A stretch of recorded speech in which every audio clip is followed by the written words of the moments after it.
अभी तुम्हारे पास कोई प्रूफ नहीं है, तुम वहाँ से उठा के लेके आ जाते हो, टोले में से उठा के ला के उनको जिस तरह से सराय चौराहे पे ला के जिस तरह से मारते हो, उसको इस तरह मारते हो कि उसकी पेशाब बंद हो गई। उनको बहुत पीटा, बहुत वरना फोन आया फिर भी 2-3 दिन में फिर भी उन्होंने ऐसे कहा कि उनको मजा नहीं है, उनको दवाखाना ले। हमको तो पता भी नहीं, रातों रात उनको दवाखाना लेके गए, हमको कुछ पता नहीं। अच्छा, पुलिस वाले ही लेके दो। पुलिस वाले ही लेके गए। इंसाफ की लड़ाई हमको कानूनी तरीके से लड़ना चाहिए। पत्थर कभी भी नहीं लेना चाहिए हाथ में। पत्थर लेने से हमारी सच्ची बात भी झूठी साबित हो जाती है और निर्दोषों को परेशानी होती है। अक्सर कहते हैं हम कि संविधान में सबको अधिकार है, बिल्कुल कोर्टें हैं, उन पे भरोसा भी है, सत्यमेव जयते, कोर्ट से इंसाफ मिलता है। हम लोगों की एक सामाजिक जिम्मेदारी है कि हम इस संविधान को बचाने के लिए, इन लोगों की लड़ाई लड़ने के लिए हाई कोर्ट और सुप्रीम कोर्ट में जाएं। कोई जुल्म होता है और तुम खामोशी इख्तियार कर लेते हो, तो हमको भी मर के अल्लाह को जवाब देना है कि आप एमएलए बने थे, एमपी थे या कुछ बड़े ओहदे पे थे, तो आपने आवाम के लिए क्या किया।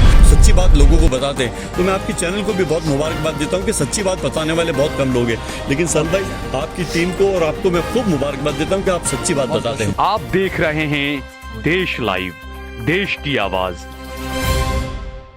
मैं सहल कुरैशी इस वक्त हूँ अहमदाबाद के सिविल का जो किडनी अस्पताल है उस बिल्डिंग में मैं मौजूद हूँ। दरअसल जूनागढ़ में जिस तरीके से एक सालों पुरानी, बरसों पुरानी एक मज़ार को नोटिस दिया गया था बुलडोज़र चलाने का, उसके बाद वहाँ पर कुछ लोग जमा हुए, मामला बहुत ज़्यादा ख़राब हुआ और उसके बाद जो घटनाएं हुई, पुलिस पर कई गंभीर आरोप लगे। जिस तरीके से दरगाह के पास में खड़े रखकर कुछ मुस्लिम नौजवानों को वहाँ पर पीटा गया, उसके अलावा जब ये पथराव वगैरह जो घटनाएं हुई, उसके बाद सबसे ज़्यादा पुलिस पर आरोप लगा कि पुलिस ने लोगों के घरों में घुसकर तोड़फोड़ की, लोगों को पीटा। ऐसा ही एक मामला उस वक्त एक लड़का था इस्माइल चांद मोरी, जिसको पुलिस ने पीटा। उसके घर वालों का यह आरोप है कि पुलिस ने उसको पीटा, उसको किडनी पर ज़बरदस्त इंजरी हुई है। पहले उसको जूनागढ़ के अस्पताल ले जाया गया, लेकिन वहाँ से हाथ खड़े कर दिए डॉक्टरों ने। उसके बाद अब अहमदाबाद सिविल अस्पताल लाया गया है। एक ये घटना, और दूसरा इसी मामले को लेकर मुजाहिद नफीस जो कि एमसीसी के हैं, उन्होंने अक्सर जब किसी भी मजलूमों की ऐसी आवाज़ होती है तो अक्सर वो भी आते हैं बाहर और कानूनी लड़ाई लड़ने की कोशिश वो करते हैं। हाईकोर्ट के अंदर उन्होंने एक अर्जी दी, सुओ मोटो लिया और हाईकोर्ट में पुलिस की जो एट्रोसिटी जो कही जाती है उस पर अब सुनवाई होने वाली है। इन तमाम मुद्दों पर हम बात करेंगे। हमारे साथ में कांग्रेस के विधायक जमालपुर खाड़िया से इमरान खेड़ावाला साहब मौजूद हैं, पूर्व विधायक ग्यासुद्दीन शेख साहब मौजूद हैं। तो सबसे पहले हम बात करेंगे ग्यासू भाई से, क्योंकि जब इस शुरुआत में जब मामला हुआ तो सबसे पहले ग्यासू भाई के पास में फ़ोन आए कई लोगों के, जूनागढ़ के लोगों के, और जो चीज़ें हुई मुख्यमंत्री से बात करना है, तमाम चीज़ें। ग्यासू भाई, जिस तरीके से जूनागढ़ का जो मामला हुआ, पहले दरगाह को नोटिस दिया, कोर्ट में मामला गया, उसके बाद पुलिस की जो ये मामला सामने आया कि पुलिस ने जो ज़्यादती की, एक लड़का है, नौजवान लड़का है, उसको ज़बरदस्त इंजरी आई है, घर वालों का आरोप है कि पुलिस ने बहुत बुरे तरीके से पीटा है उसको। बिल्कुल, आप देख सकते हैं हॉस्पिटलाइज है वो अभी, और बहुत ज़बरदस्त उसको मार लगी है और बच्चा रो रहा है। वो कहता है कि मुझे इतना मारा और मुझे धमकाया कि अगर पुलिस को फरियाद दी आपने तो आपके घर वालों को भी बख्शा नहीं जाएगा। यानी बहुत मैं मानता हूँ कि ये संविधान की हत्या है, ये लोकशाही की हत्या है। शुरू के दिनों में जब ये घटना हुई तो वहाँ से लोगों के फ़ोन इमरान खेड़ावाला विधायक जी को, मुझे, मुजाहिद नबी साहब को, क्योंकि मुजाहिद नबी साहब हमेशा हर जगह जहाँ कहीं भी होता है वहाँ मौजूद रहते हैं। तो हम सब लोगों को फ़ोन आए। हमने उस वक्त में, मैंने भी कोशिश की, इमरान मैंने भी कोशिश की कि अगर हो सके तो हम उनकी जो कंप्लेन है वो हम करवाएं। उनको कहा भी था वहाँ के आगे वालों को जूनागढ़ की कि आप आइए अहमदाबाद और हम लोग मुख्यमंत्री से मिलते हैं, डीजीपी से मिलते हैं कि आपके 200 घरों को तोड़ दिया गया है, इतने बुरे तरीके से लोगों को बाहर मारा गया है, तो आप आओ। और हाईकोर्ट में भी अगर करना है तो उसके लिए भी हम तैयार हैं। लेकिन बहुत दुख के साथ कहना पड़ता है कि कुछ जिम्मेदार वहाँ के जो आगेवान हैं, उन्होंने फ़ोन पे हमसे ये कहा कि पुलिस अफसर ये कह रहे हैं कि बाहर के आगेवान ना आए तो बेहतर है। यानी उन्होंने हमसे मिलने से भी, यानी वहाँ आने पे भी उन्होंने हमसे यानी ऐतराज़ जता दिया। और डर है, भय है, ये कहीं ना कहीं इनका ये भय है, ये खौफ है।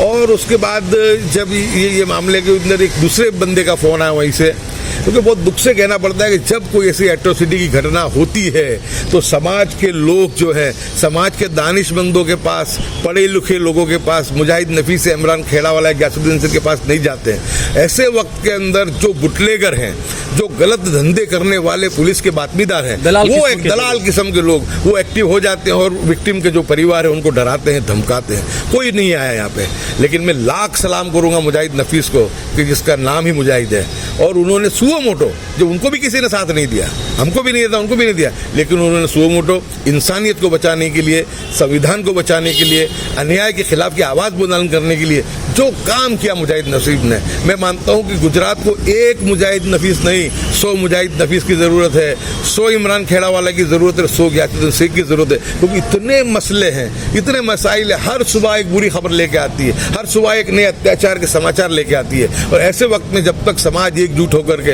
लोकल मकामी लोग जब तक साथ नहीं देंगे तो हम मुजाहिद भाई हो, इमरान भाई या मैं हूँ, तो हम क्या करेंगे? लोगों की एकजुटता की जरूरत है। उसके अलावा मीडिया पर भी सवाल उठ रहे हैं। मीडिया जो रिपोर्टिंग करनी चाहिए, जो सच्ची जो खबरें हैं, वो मीडिया में भी कहीं नहीं दिखाई जा रही इस तरह की। जिस तरीके से पिछले 2014 से जो माहौल बना है कि मीडिया बिल्कुल गोदी मीडिया हो गया है, ना इंसाफ की बात करता है, ना कभी विक्टिम की बात करता है, सुबह शाम हिंदू मुस्लिम भारत पाकिस्तान जैसे दूसरा कोई मामला ही नहीं है। और जिनके कंधे पे इस देश को चलाने की जिम्मेदारी है, जिनके कंधों पे ये जिम्मेदारी है कि देश में एकता बढ़े, भाईचारा बढ़े, देश में राष्ट्रवाद बढ़े, वही लोग जब मिलकर के ये इस तरीके की खामोशी इख्तियार करते हैं और वो ये चीज़ों को जो है बढ़ावा देते, भड़काऊ भाषणों को जो खुलेआम होते हैं, तो किससे उम्मीद रखोगे?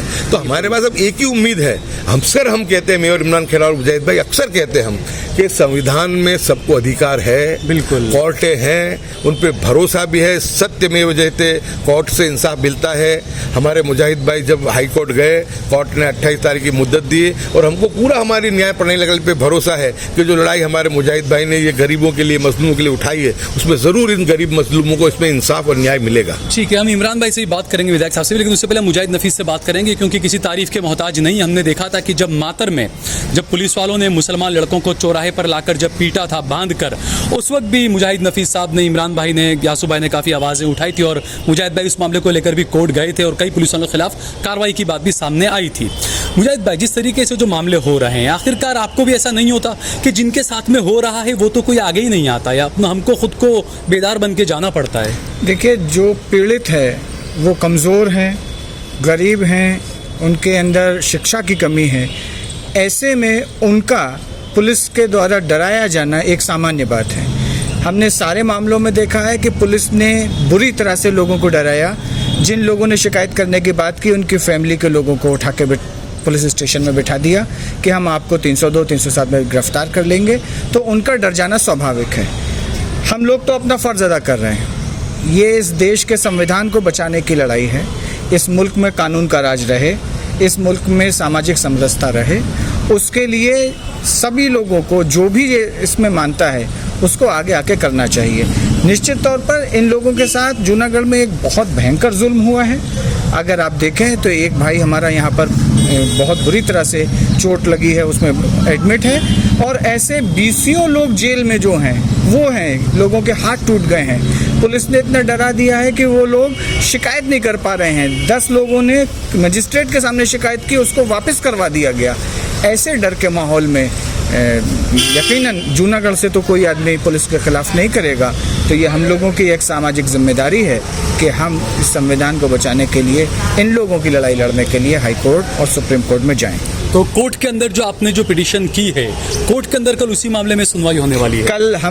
कल जो सुनवाई हुई उसमें कोर्ट ने हमारी पिटीशन की मेंटेनेबिलिटी पर बहस की और कल की सुनवाई की तारीख रखी है। हमने मांग की है कि इन सभी दोषी पुलिसकर्मियों के ऊपर मुकदमा चलाया जाए, इनको सस्पेंड किया जाए और जितने भी पीड़ित हैं जिनको चोट लगी है उनका मेडिकल कराया जाए, इनको कंपनसेशन दिया जाए। और इसको लेकर हमने तमाम जो केस हुए हैं, सुप्रीम कोर्ट के आदेश जो हैं उनका हवाला देते हुए कहा है। हमें उम्मीद है कि कोर्ट कल इस पर हम लोगों को न्याय देने का काम करेगा। मैं दोबारा आऊँगा आपके पास में।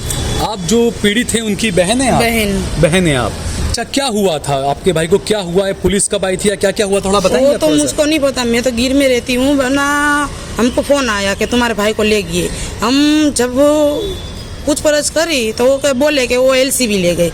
उनको बहुत पीटा, बहुत, वरना फ़ोन आया फिर भी 2-3 दिन हुए, फिर भी उन्होंने ऐसे कहा कि उनको मजाक नहीं है, उनको दवाखाना ले। हमको तो पता भी नहीं, रातों रात उनको दवाखाना लेके गए, हमको कुछ पता नहीं। अच्छा, पुलिस वाले ही लेके दवाखाना? पुलिस वाले ही ले गए। हमको अंदर से किसी को पता चला होगा तो किसी ने बताया उसकी बीबी को। उसकी बीबी ने फ़ोन करा कि ऐसी हालत है, तुम्हारे भाई को ले गए।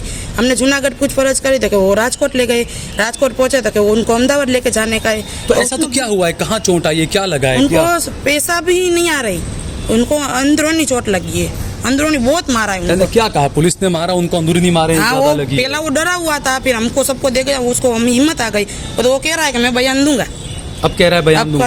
अब कह रहा है। अच्छा, ऐसे बहुत और भी लोग हैं ना वहाँ पर जूनागढ़ में जिनको ऐसा पीटा पुलिस ने, लेकिन वो लोग आगे नहीं आए, तो ऐसे परिवार वालों को भी आप कुछ कहना चाहेंगे जो आगे नहीं आ रहे डर कर? वो उनकी प्रॉब्लम है, हमको हमारे भाई के लिए नहीं चाहिए सिर्फ, वो जो आए उनके लिए भला है, जो ना आए उनके लिए भला नहीं है।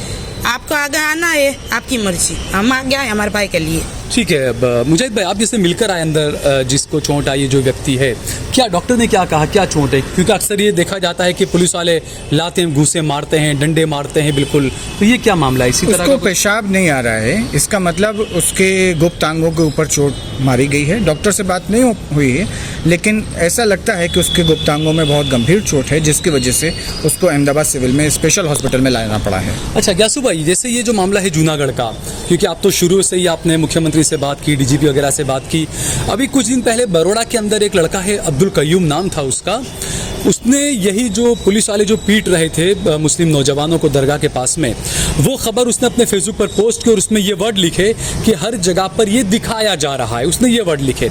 सिर्फ इतनी सी बात पर पुलिस उसको उठाकर ले गई और 2 दिन तक उसको परेशान किया। मैंने कहा आपसे कि चोरी और सीना चोरी, यानी बल, लाठी के बल पे जो विक्टिम है उनको दबाने की कोशिश हो रही है, ये जुल्म की इंतहा है।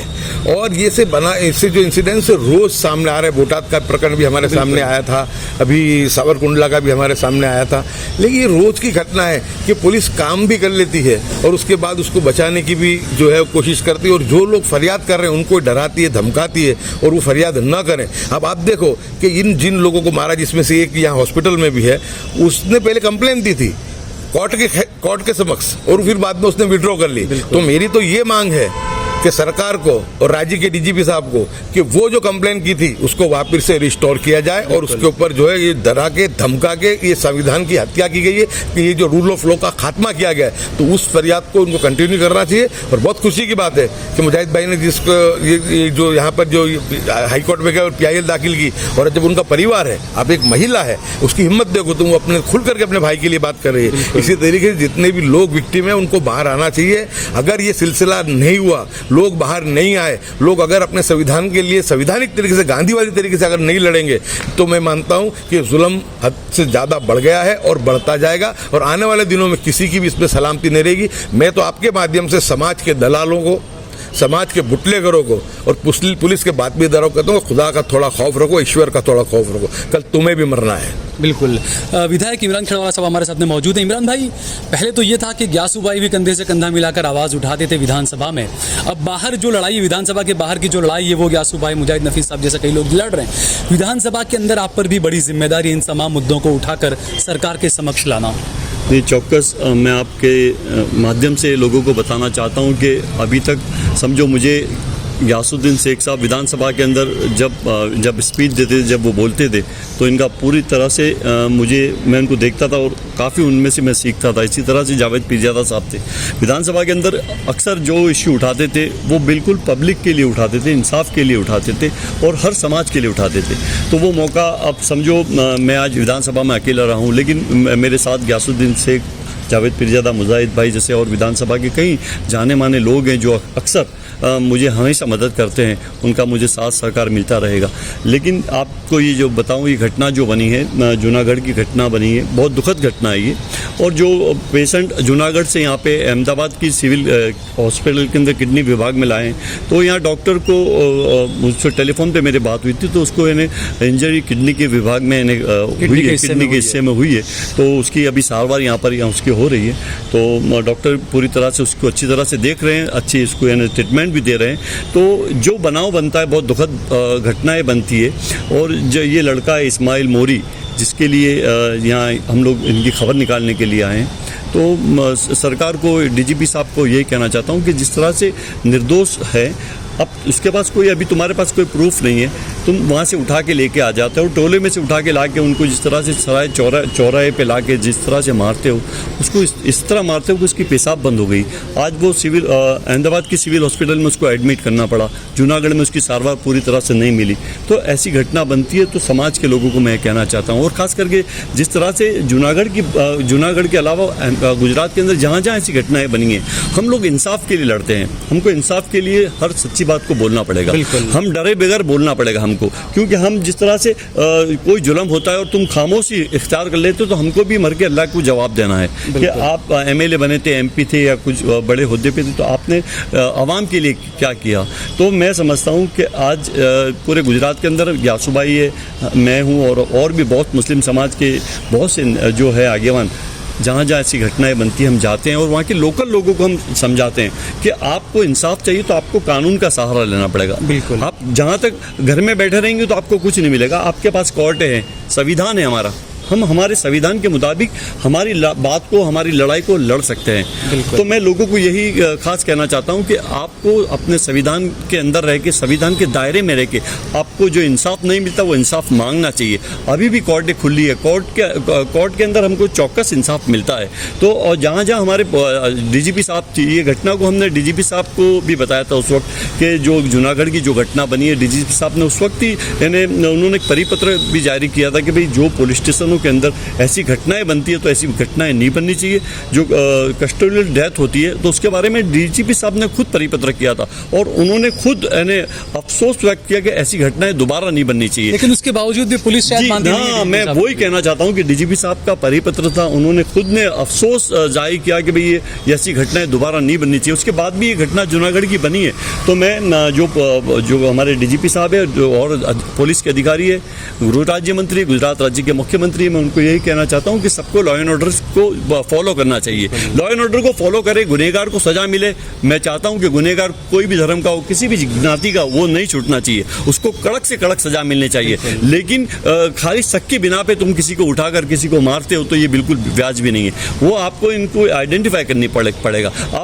आपके पास सीसीटीवी है, आपके पास फुटेज है, वो देखो आप, जिसके अंदर कोई मूवमेंट करता है, कोई पत्थर मारता है, कोई पुलिस को इंजर्ड करता है, तो ऐसे लोगों पे तुम उसको एक्शन लो, उनको तात्कालिक पकड़ लो। हाँ, लेकिन बेकसूर लोग हैं, उनको तुम कम से कम उनको आइडेंटिफाई करके उनको देखो, उनको वो भी इंसाफ की उम्मीद पे बैठे हैं। तो ऐसे लोगों को भी मैं कहना चाहता हूँ कि आपको जहाँ इंसाफ की सबको ज़रूरत है तो हम लोग आपके साथ हैं। और आप जैसे हमारे खास आपके मीडिया जैसे हमारे दोस्त हैं, आप सच्ची बात लोगों को बताते हैं, तो मैं आपकी चैनल को भी बहुत मुबारकबाद देता हूँ कि सच्ची बात बताने वाले बहुत कम लोग हैं। लेकिन सल भाई, आपकी टीम को और आपको मैं खूब मुबारकबाद देता हूँ कि आप सच्ची बात बताते हैं। शुक्रिया इमरान भाई। तो यहाँ पर जिस तरीके से जो घटनाएं हुई, क्योंकि जो डीजीपी का जो परिपत्र आया था वो भी तभी आया था जब इमरान भाई ने और ग्यासू भाई ने जब बातचीत की थी मुख्यमंत्री से, डीजीपी साहब से। लेकिन ये माना जा रहा है कि अब भी पुलिस जो है वो डीजीपी के परिपत्र को भी नहीं मानती है। जूनागढ़ के संदर्भ में जब जिस वक्त में ये घटना बनी तो 25 दरगाहों को हाईकोर्ट के मौखिक ऑर्डर के बावजूद तोड़ दिया गया था कि हाईकोर्ट ने कहा था कि उसको नहीं तोड़ना चाहिए। लोगों में एक पैनिक था, गुस्सा था। लेकिन वहाँ की जो तंत्र है, वहाँ का एमसी तंत्र है, उन्होंने जो गलत तरीके से इस मैटर को डील किया, दरगाह पर नोटिस चौटा करके चले गए, तो लोगों को ऐसा भय लगा कि ये मस्जिद को, ये दरगाह को भी शहीद कर दिया जाएगा, क्योंकि उनके 25 दरगाहें शहीद कर दी गई थी। जब लोग वहाँ पर दौड़ करके आए, स्वाभाविक है कि उनके दिल में गुस्सा भी और भय भी था। और उस वक्त में पुलिस भी अच्छा काम कर रही थी और समाज के आगेवान भी अच्छा काम कर रहे थे, एक दूसरे से समझा के बुझा के बात को कर रहे थे। लेकिन ऐसे वक्त में कुछ असामयिक तत्वों ने शरारत की और हमारे पुलिस कर्मियों के ऊपर उन्होंने भी हमला किया। मैं मानता हूं कि हमारा गुस्सा कितना भी जायज हो, लेकिन कानून को हमको हाथ में ले लेना चाहिए। कभी भी हमारे सुरक्षा कर्मियों पे हमको पत्थर नहीं उठाना चाहिए। पत्थर उठाने वालों ने तो उठा लिए, लेकिन आज आप देख रहे हैं कि एक आदमी किडनी हॉस्पिटल में पड़ा है और 200 लोग जेलों में बंद है। उसका जिम्मेदार जिन्होंने शरारत की, जिन्होंने पत्थर मारे, वो थे। और वो उसके लिए सबसे बड़ा जिम्मेदार जो तंत्र कि जिसने इतनी बड़ी गलती की कि लोगों की धार्मिक भावनाओं से जुड़ा हुआ मसला था, इतना संवेदनशील मामला था, उनको आगे वालों को बुला के बात करनी चाहिए थी। उसकी जगह उन्होंने सीधी नोटिस चढ़ा दी और लोग इकट्ठा हो गए और उसके बाद कुछ आजमी तत्वों ने कार्य किया और उसके बाद ये जो घटना बनी। लेकिन उसके बाद मैं ये भी कहूँगा कि ये जो लोग थे उनके सामने तो कानूनी कार्रवाई हुई। पुलिस तो कानून जानती थी, पुलिस को कानून हाथ में लेना नहीं था, लेकिन पुलिस ने रूल ऑफ लॉ को भी दरकिनार किया और उन्होंने किया। तो मैं आपके माध्यम से समाज के लोगों को मैं अपील करना चाहता हूँ कि गांधीवादी तरीके से संवैधानिक तरीके से इंसाफ की लड़ाई हमको कानूनी तरीके से लड़ना चाहिए। पत्थर कभी भी नहीं लेना चाहिए हाथ में। पत्थर लेने से हमारी सच्ची बात भी झूठी साबित हो जाती है और निर्दोषों को परेशानी होती है। तो आप जो भी काम करें वो पत्थर नहीं। हमारे सुरक्षा कर्मियों पर कभी ये बात नहीं होनी चाहिए उनके साथ, और सुरक्षा कर्मियों को भी ध्यान रखना चाहिए कि कभी भी उनको इस तरीके से जो हुआ है तो इसी तरीके से मजलूमों को मारना भी नहीं चाहिए। ठीक है, बहुत बहुत शुक्रिया आपका हमसे बातचीत करने के लिए। तो ये गयासुद्दीन भाई, इमरान भाई, क्योंकि अक्सर ये होता है कि हार जाने के बाद में लोग जनता के बीच जाना छोड़ देते हैं, या जीत जाने के बाद भी लोग जनता के बीच जाना छोड़ देते हैं। लेकिन अच्छी बात है कि लगे हुए हैं दोनों, और मुजाहिद नफीस भाई भी हमेशा इस तरह के जो भी मामले होते हैं, क्योंकि एमसीसी की तरफ से ऐसे कई मामले मजलूमों के, चाहे वो हिम्मतनगर का मामला हो, चाहे वो धंधुका का मामला हो, हर जगह पर आपको मुजाहिद नफीस की मौजूदगी आप दर्ज करेंगे। तो कहीं ना कहीं लोगों से ये एक मैसेज देने की कोशिश की जा रही है कि अगर आपके साथ में गलत होता है तो आपको अपने इंसाफ के लिए खुद आगे आना पड़ेगा, आप इंतजार न करें। और अगर आप किसी के साथ में हो रही नाइंसाफी पर खामोश बैठे हुए हैं तो यकीन मानकर चलिए कि अगला नंबर जरूर आपका है।